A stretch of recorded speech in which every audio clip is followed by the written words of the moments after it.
just don't think they will. Yeah. Maybe I'll be wrong. That's where I stand right now. May I come in on this? Because I think what Josh and I are both saying, and Josh has definitely been louder on this, is that the Fed will react to the stock market. The counter argument is what Jimmy Chano said, that the Fed is not going to bail out the stock market from bad decisions.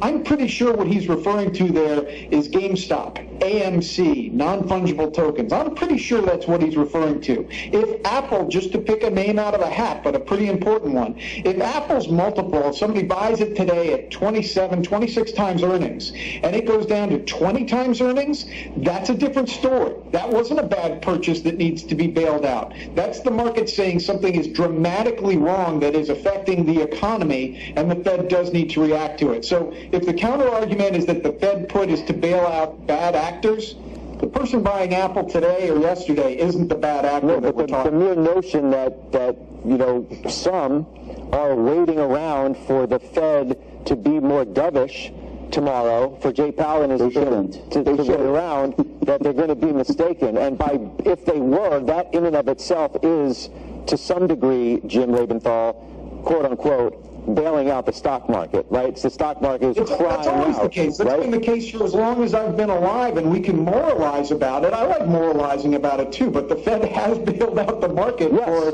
decades. But Scott, maybe this time is different. I think the whole point is maybe this time is different. Right? Maybe this time is different. They have no choice. Okay, but let me say one thing, Josh, before you go, okay? And I tried to say this yesterday. Analysts have been falling all over themselves to be more hawkish about what the Fed will do. 2 months ago, we were talking about 3 rate hikes, and maybe they'd start in the second quarter. Then we moved it to March. Then it became 4 rate hikes, then 5 rate hikes, then a 50 basis point rate hike. And honestly, just relax. Everybody take a deep breath. The Fed is going to say probably they're going to end taper in March, and they're going to probably do a rate hike in March. And then they're going to see what happens. They're not going to commit to 4 rate hikes. That's not. They are more sober than that.